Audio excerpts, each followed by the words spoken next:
धन्यवाद अध्यक्ष महोदय। इस बिल पर प्रारंभ करने से पहले मैं आपका ध्यान असम में हुए बाढ़ और वहां पर लगभग 70 व्यक्तियों की मौत की तरफ आकर्षित करता हूं और इस सदन से बड़ी पीड़ा मन से, बड़े दुखी मन से केंद्र सरकार से असम के लोगों के लिए एक विशेष पैकेज की मैं गुजारिश करता हूं। सर, मैं शुरुआत करता हूं इस बिल से। और अभी हमने आदरणीय मंत्री जी के वक्तव्य सुना और उनके बाद और इस संशोधन वाले बिल का विवरण पढ़ के साफ साफ पता चल जाता है कि ये सरकार शिक्षा विभाग को लेकर गंभीर नहीं है, सुधार नहीं लाना चाहती। ये सिर्फ एक दिखावा का बिल है, क्योंकि ये बिल एक संशोधन बिल है। आज से 2 साल पहले ये बिल लाया गया था, public examinations prevention of unfair act 2024। उस समय में भी एक यूजीसी ये नीट के 2024 के परीक्षा को लेकर पूरे देश भर में लोगों के मन में व्यापक चिंता थी। उस समय में भी इसी तरह आज जैसे मंत्री जी कह रहे हैं, सरकार ने इस बिल का इंट्रोडक्शन करते हुए ये कहा कि ये बहुत ही एक ऐतिहासिक कदम है, एक बहुत बड़ा कदम है और इससे शिक्षा विभाग सुधरेगा और इससे परीक्षा में जो पेपर लीक होते हैं अब नहीं होगा, अब किसी का साहस नहीं होगा। ऐसे कड़े दंड उस समय सरकार ने कहा कि 2024 के बिल में वो लाए हैं। तो जो 2024 के नीट यूजी पेपर लीक पे जो तहकीकात हुई, जो इन्वेस्टिगेशन हुआ, मैं पढ़ना चाहता हूं उसकी स्थिति आज क्या है, ताकि पता तो चले कि ये सरकार 2 साल पहले जो नीट परीक्षा को लेकर जो व्यापक भ्रष्टाचारी हुई उसको लेकर यह सरकार कितनी गंभीर है। बहुत दुख के साथ मैं कहना चाहता हूं कि एक अखबार में आर्टिकल आया 2026 में कि जो 45 व्यक्ति थे जो चार्जशीट हुए थे नीट यूजी 2024 पेपर लीक के मामले में, 45 में से 44 को बेल मिल चुका है। ये है इनकी गंभीरता, ये है इनके छात्रों के प्रति इनकी संवेदना। जो मूल व्यक्ति है जिसको मास्टरमाइंड कहा जाता है, संजीव मुखिया, 11 महीने तक वो फरार था। 11 महीने तक सरकार उसको पकड़ नहीं पाई। अप्रैल 2025 में वो फाइनली उसका गिरफ्तार हुआ और फिर उस मामले में उसको बेल मिल गया। मई 6, 2025 एक दूसरे व्यक्ति रंजीत कुमार बरुआ जो करियर एकेडमी एजुकेशन ट्रस्ट के चेयरमैन है, वो बेल। एक अमित कुमार सिंह जो पेपर सॉल्वर के गैंग में था, उसको मई 7, 2025 को उसको बेल।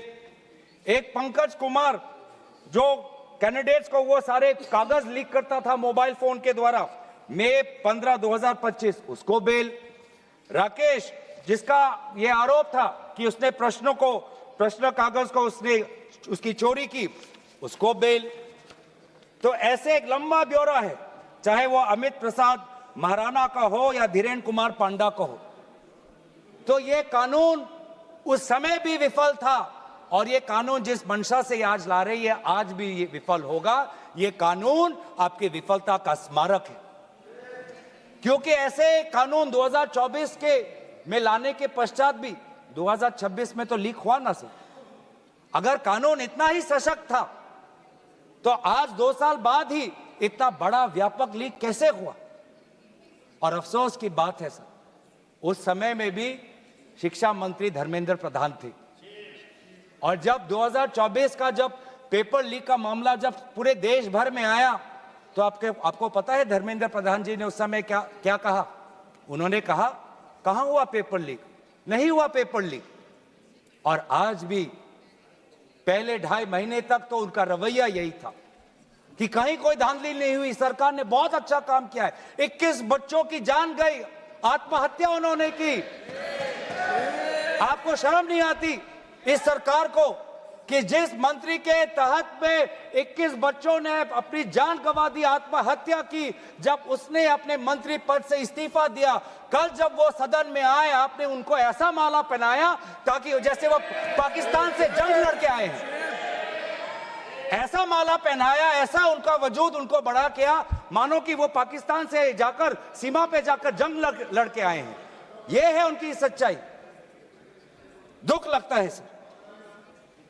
आज ये बात प्रधानमंत्री आते हैं इंस्टाग्राम के रील पर, वो अलग बात है कि जो पहली कैबिनेट बैठक हुई उस कैबिनेट बैठक में शिक्षा को कैसे सुधारा जाए, पेपर माफिया को कैसे खत्म किया जाए, पेपर सेटर के माफिया को कैसे खत्म किया जाए, पेपर सॉल्वर के माफिया को कैसे खत्म किया जाए, टेस्टिंग सेंटर के माफिया को कैसे खत्म किया जाए, प्रिंटिंग प्रेस के माफिया को कैसे खत्म किया जाए, कोचिंग सेंटर के माफिया को कैसे खत्म किया जाए, सिलेबस कैसे स्कूल के सिलेबस के साथ मिले, आउट ऑफ सिलेबस परीक्षा के पेपर ना आए, सीबीएसई के ओएमआर में धांधली न हो, इन सब चीजों पर व्यापक चर्चा करने के बजाय प्रधानमंत्री मोदी जी कहते हैं इंस्टाग्राम पर और ध्यान दो, इंस्टाग्राम पर और ध्यान दो। और प्रधानमंत्री जब आते हैं हाई पावर कमेटी की बात करते हैं तो 2 साल पहले जो के राधाकृष्ण की जो हाई कमेटी थी उसका क्या हुआ? 2 साल हाई कमेटी आपने गठन की, प्रधानमंत्री केंद्र सरकार के निरीक्षण में एक हाई कमेटी बनी, के राधाकृष्ण फॉर्मर इसरो के चेयरमैन। अगर वास्तविक में उन्होंने इतना बढ़िया काम किया तो 2 साल पश्चात ही आज क्यों दोबारा ऐसा पेपर लीक हुआ?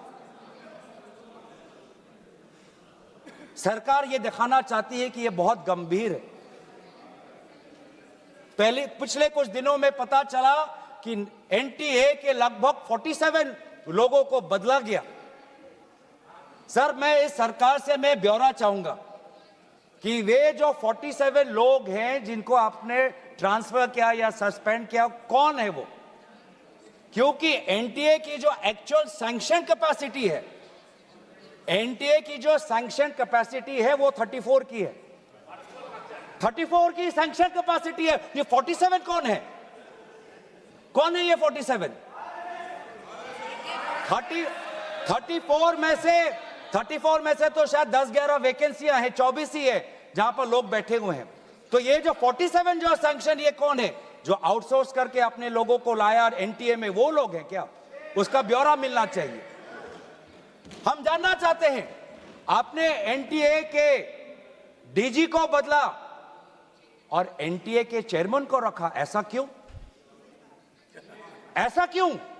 आपको एनटीए के डीजी पर विश्वास नहीं, आपने मान लिया कि शिक्षा मंत्री धर्मेंद्र प्रधान जी का इस्तीफा होना चाहिए, आपने ये भी मान लिया, तो आपको एनटीए के चेयरमैन पे इतना विश्वास क्यों? ये हम जानना चाहते हैं। सुनाई दे रहा होगा सर, एक विशेष संगठन के साथ जुड़े हुए हैं, उसका ब्यौरा देख लीजिए, एनटीए के चेयरमैन का ब्यौरा देख लीजिए। इससे पहले वह मध्य प्रदेश के पब्लिक सर्विस चेयरमैन के वो कमीशन के चेयरमैन थे और उस समय में भी धांधली हुई,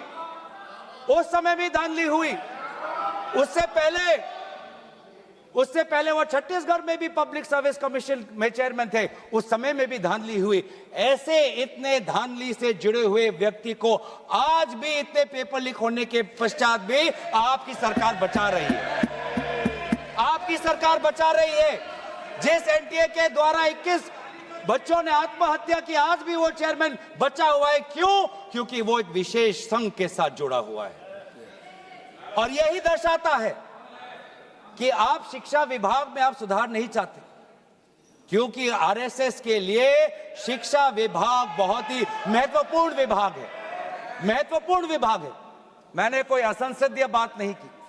आरएसएस के लिए शिक्षा विभाग बहुत महत्वपूर्ण विभाग है और इसीलिए हम देखते हैं, चाहे यूनिवर्सिटीज के वाइस चांसलर्स के अपॉइंटमेंट में हो, कॉलेज के प्रिंसिपल के अपॉइंटमेंट में हो, जब फैकल्टी की बदली होती है उसमें हो, चाहे आउटसोर्सिंग में हो, हर चीज में हम देखते हैं कि जो यूनिवर्सिटी, जिन यूनिवर्सिटी की कल्पना पंडित नेहरू ने एक साइंटिफिक टेम्पर के द्वारा उन यूनिवर्सिटीज के एक सपना देखा था, आज उन्हीं यूनिवर्सिटीज में क्वालिटी पर ध्यान नहीं दिया जा रहा। आप शिक्षा के माध्यम से इस पीढ़ी को आने वाले चुनौतियों के लिए तैयार नहीं कर रहे। आप शिक्षा के माध्यम से इस पीढ़ी के लोगों को आने वाले समय में आपके दल के सदस्य बने, आपको वोट दे, उसके लिए आप एक माहौल बना रहे हो। यह है आपके लिए शिक्षा का उद्देश्य, यह है शिक्षा का उद्देश्य। और हमने देखा कि वे जो संस्थाएं, चाहे वो IIT हो, चाहे JNU हो, चाहे DU हो, देश भर से माता पिता अपने बच्चों को बोल रहे कि जाओ दिल्ली जाओ, अगर दिल्ली नहीं जा सकते तो बॉम्बे जाओ, बिहार में जाओ, लेकिन धरना प्रदर्शन करो। आज शिक्षा की बात है, आपको अपना भविष्य आपको बचाना है। मैं नहीं जा सकता पर मेरी आशीर्वाद तुम्हारे साथ है। एक मां ने एक आशीर्वाद के साथ अपने बेटी को भेजा, एक बाप ने अपने बेटे के पीठ पे थपथपाकर उसको जंतर मंतर पे भेजा, और DU, IIT, JNU कहती है आप मत जाओ। छात्रों को कहती है अगर आप जाओगे तो आपके करियर पर प्रभाव बन सकता है। यह है शिक्षा की संस्थाएं। ऐसे हम आने वाले पीढ़ी, आने वाली चुनौतियों के लिए हम भारत का निर्माण करेंगे। अपने युवाओं को हम उनको ताकत देंगे। इसीलिए अगर एक बात इस पूरे घटनाक्रम से निकलती है वो ये है कि आज शिक्षा में ये इस बिल से, जिसमें आपने पेनल्टीज बढ़ा दिए, पनिशमेंट बढ़ा दिए, इससे हमारा शिक्षा विभाग नहीं सुधरेगा। राहुल गांधी जी बार बार कहा कि धर्मेंद्र प्रधान जी सिर्फ एक मुखौटा है आपके शिक्षा विभाग का। आपकी शिक्षा के प्रति जो उनका, आपकी जो नीति है वो सिर्फ एक, उसका एक चिन्ह है, एक सिंबल है। उनके हटने से भी शिक्षा में सुधार आएगा। आज भी ना बच्चों को विश्वास आता है इस बात पर, ना हमें इस बात पर विश्वास है। लेकिन इसके पश्चात भी आज शिक्षा पर बातचीत हो रही है, आज शिक्षा को लेकर धरना हो रहा है, आज शिक्षा को लेकर जंतर मंतर में हजारों की तादाद पर लोग इकट्ठित हुए। आज शिक्षा के विषय पर सारे दल संगठन सब ने अपने अपने प्रदेशों में, चाहे महाराष्ट्र में हो, चाहे यूपी में हो, चाहे बिहार में हो, चाहे पश्चिम बंगाल में हो, चाहे या असम में हो, सब जगह विभिन्न राजनीतिक दल संगठन और इन दल संगठन से अलग सारे युवा सड़क पे आ गए। सब ने अपने शिक्षा की मांग की। और क्यों मांग की? उनके दुख को पहले हमें समझना चाहिए, उनके पीड़ा को हमको समझना चाहिए, वो उनके अंदर जो नाराजगी है उस बात को हमें समझना चाहिए। नहीं तो किसी का इतना साहस नहीं कि सड़क पे आके गर्मी बारिश, सड़क पे सोना, पुलिस की लाठी खाना, दिन दिन भूख हड़ताल पे रहना, सबकी इतनी साहस नहीं है। ये साहस कहां से आता है? ये साहस आता है उस दर्द से, जिस दर्द में अपने भविष्य को लेकर वो विवश हैं, जिस दर्द में अपने देश के भविष्य को लेकर वो विवश है, जिस दर्द को वो आज के समाज में उसको व्यक्त भी नहीं कर सकते, सरकार से सवाल भी नहीं पूछ सकते। और बहुत ही बढ़िया एक व्यक्ति ने इस पूरे जो दर्द है, इस दर्द के बारे में बात करते हुए गोपाल दास नीरज के गीत की बात करता है। वो व्यक्ति, जिस व्यक्ति से राहुल गांधी जी मिलने गए, उसने कहा, उसने हमें याद दिलाया कि नीरज की वो पंक्तियां, स्वप्न झरे फूल से, मीत चुबे शूल से, लुट गए सिंगार सभी, भाग गए बबूल से, और हम खड़े खड़े बहार देखते रहे, कारवां गुजर गया गुबार देखते रहे। ये बच्चों की वो दुख है।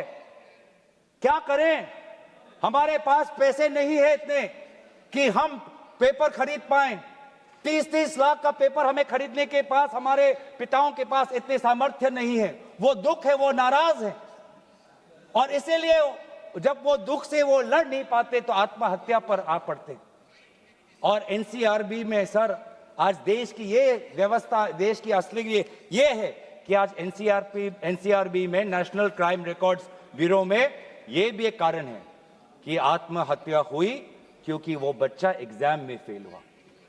ऐसा भी एक कारण आ गया है।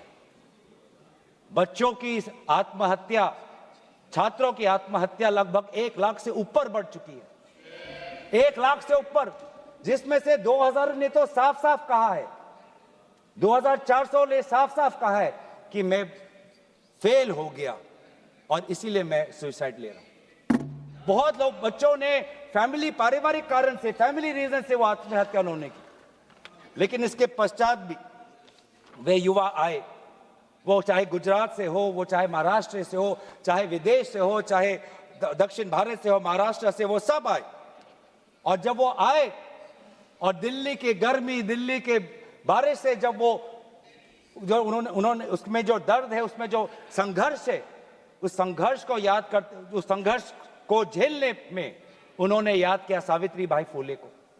वे लड़कियां जो आई थी, ऐसे बहुत लड़कियां थी जिन्होंने रील पे कहा कि मैं अपने माता पिता को बिना बोले में जा रही हूं क्योंकि मुझे लड़ना है। ऐसे भी लड़कियां थी जिन्होंने कहा कि मैं छात्र नहीं हूं, मैं काम करती हूं, लेकिन मैंने भी कुछ साल पहले नीट का परीक्षा दिया था, मैं पहले अटेम्प्ट में मेरा पेपर लीक हो गया, कितना मानसिक मेरे पे दबाव बना मैं खुद समझ सकती हूं। आज अगले पीढ़ी के साथ, जिस समय मैं खड़ी नहीं हो पाई, मैं बाहर नहीं आ पाई, लेकिन आज अगले पीढ़ी के साथ मैं खड़ा होना चाहती हूं, मैं जाऊंगी आज। ये सब वहां पे आए क्यों? क्योंकि उन्होंने इतिहास को याद किया कि जिस प्रकार से सावित्री बाई फुले हो या फातिमा शेख हो, जिस प्रकार से समाज ने उन पर उत्पीड़न किया, लेकिन वो कभी भी अपने बाग से हटे नहीं। युवा लोग आए, एक लड़का था हरे शर्ट में, वो पुलिस को बोलना कि आ मार, मुझे मारो, मारो सर मारो। उसमें वो भगत सिंह का जज्बा हमें दिखाई दिया। हमेशा उसने हाथ नहीं उठाया, उसने खाली बोला कि मारो, क्योंकि ये थी लोगों की और युवाओं की ताकत कि अब वो डर उनसे चला गया, डर खत्म हो गया, डर गायब हो गया। लाठी है, दर्द होगा, रात को सोने में मुश्किल होगी, लेकिन सब लोग कह रहे थे कि कुछ नहीं होता, अगर शिक्षा के लिए, अपने भविष्य के लिए अगर मुझे 2-3 लाठी भी खानी पड़ेगी तो मैं लाठी खाने जाऊंगा। ऐसे भी लोग थे जो 20 जुलाई के रात को आए। वो 20 जुलाई के सुबह नहीं थे, 7 बजे नहीं थे, 4 बजे दोपहर को नहीं थे, वो रात को 10 बजे आए। क्यों? क्यों? उनको दुख हुआ। उन्होंने रील में देखा कि किस प्रकार से पुलिस वालों ने बच्चों पर हाथ उठाया और उन्होंने बोला कि चलो मैं भी एक लाठी खाने जाऊंगा। ये है हमारा युवा शक्ति। मैं इस सदन से भारत के युवा समाज को मैं नमन करता हूं, आभार प्रकट करता हूं, शुभकामनाएं मैं देता हूं, धन्यवाद देना चाहता हूं कि आपने हमें दोबारा याद दिलाया कि लोकतंत्र का मतलब क्या है। आपने दोबारा हमें याद दिलाया कि सवाल पूछना आप सबका, हमारा सबका मौलिक अधिकार है। हमने वो भी देखा उस मध्य प्रदेश से आए हुए आदमी को जिसके सर पर खून निकल रहा था। क्यों? क्योंकि कांटों से भरा हुआ एक डंडा उसके सर पर पड़ा और उसने तब भी वो पीछे नहीं हटा। खून से लथपथ उसका चेहरा, उस समय भी पुलिस को ललकार रहा था कि देखो ये लोकतंत्र है, लोकतंत्र में जनता जनार्दन है, जनता प्रजा राजा होता है। ये है वहां की उस ताकत। बहुत लोग कहते हैं कि बहुत से गलत शब्द भी उस सभा में, जंतर मंतर में किए गए। मैं उन गलत शब्दों का जो मर्यादा से बहुत दूर है, अमर्यादित है, उन शब्दों का समर्थन नहीं करता, लेकिन उन शब्दों के बारे में भी याद करना चाहिए जो बाकी बच्चों ने हमें याद दिलाया। किसी एक बच्चे ने याद दिलाया वसीम बरेली की कविता, जिसमें लिखा है, जो उसूलों पर आंच आए तो टकराना जरूरी है, जिंदा हो तो जिंदा नजर आना जरूरी है। ये हैं बच्चे, ये है वो बच्चे और जो अलग अलग प्रदेश से आए हैं। मैं धन्यवाद देना चाहता हूं कि इन्होंने अपनी इंसानियत दिखाई। हर वो बेटी जो वहां जाती थी वो कहती थी कि ये जंतर मंतर, ये ऐसा एक जगह बन गया है जहां पर मैं अपने आप को सुरक्षित महसूस करती हूं। जब पुलिस की लाठी आती है तो कोई अनजाना व्यक्ति, कोई अनजाना उसके सामने आकर अपने शरीर से उस लड़की को बचाता है। डंडा उसके लड़के के शरीर पर पड़ता है। वो लड़का कहता है कि इस उंगली से मैंने पिछली बार कमल पर वोट डाला, आज इसी उंगली को कमल के पुलिस ने तोड़ डाला। ये है उनका साहस। आज समाज, मैं पूरे छात्र के साथ पूरे समाज को भी मैं धन्यवाद करना चाहता हूं। उस गुरुद्वारों को के संचालकों को मैं धन्यवाद करना चाहता हूं जिन्होंने अपना दरवाजा खोला, लोगों को वहां पे शरण दिया। ये है हमारी देश की खूबसूरती। मैं धन्यवाद देना चाहता हूं कि देश भर से लोगों ने फोन किया कि मैं वहां जा नहीं सकता, लेकिन स्विगी के द्वारा उन बच्चों को खाना तो पहुंचा सकता हूं। मैं धन्यवाद करना चाहता हूं उन वकीलों का, वो चाहे सुप्रीम कोर्ट के बाहर हो, चाहे वो जंतर मंतर पे आए हो, सबने बोला कि लोकतंत्र के साथ, संविधान के पक्ष में आज हम सब यहां पे खड़े हैं। लेकिन जहां पर हमने हमारी खूबसूरती देखी, जहां पे हमने इंसानियत देखा, जहां पर हमने लोकतंत्र की ताकत देखी, जहां पर हमने लोकतंत्र की ताकत देखी, वहीं पे हमने इस सरकार की क्रूरता भी देखी। हमने देखा आपने किस प्रकार से पैलेट गन का इस्तेमाल किया, हमने देखा किस प्रकार से आपने इलेक्ट्रिक बेटन का इस्तेमाल किया, हमने वो भी नजारा भी देखा कि किस प्रकार से एक पुलिस कर्मचारी ने एक लड़की के गाल पर थप्पड़ मारा। वो एसीपी का नाम भी हमें याद है, उस पुलिस कांस्टेबल का चेहरा भी याद है जिसने अपने डंडे के साथ एक लड़की के प्राइवेट पार्ट पे उसने आक्रमण किया।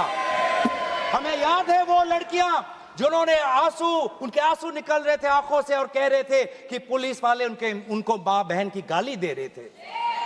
हम भूलेंगे नहीं वो बच्चियों जिन्होंने कहा कि मेरे पीठ पे जो कपड़े थे उन कपड़ों को इस पुलिस ने फाड़ दिया।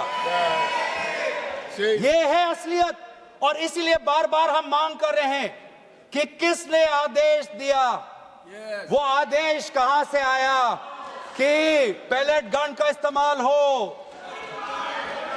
किसने आदेश दिया,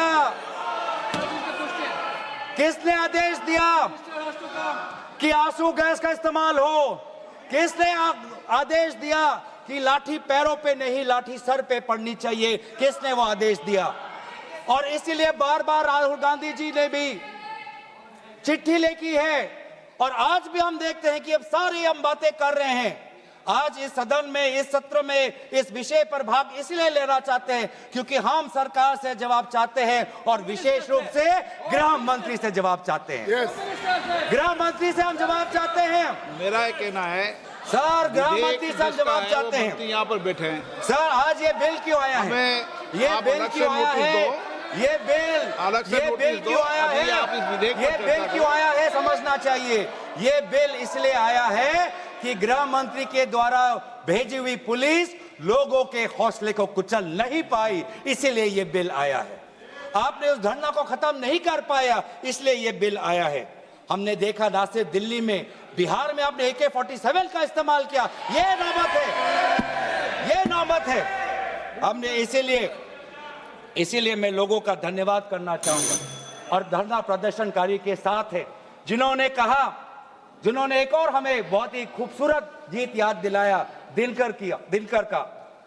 अब जो सिर पर आ पड़े नहीं डरना है, जन्म में है तो 2 बार नहीं मरना है।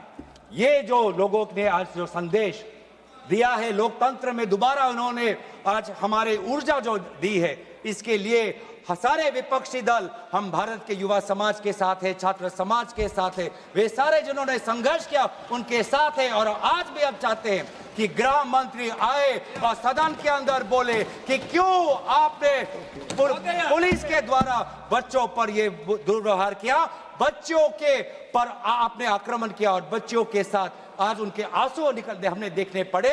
इन सभी बातों के साथ मैं अपने वाणी को विराम देता हूं। धन्यवाद। सुश्री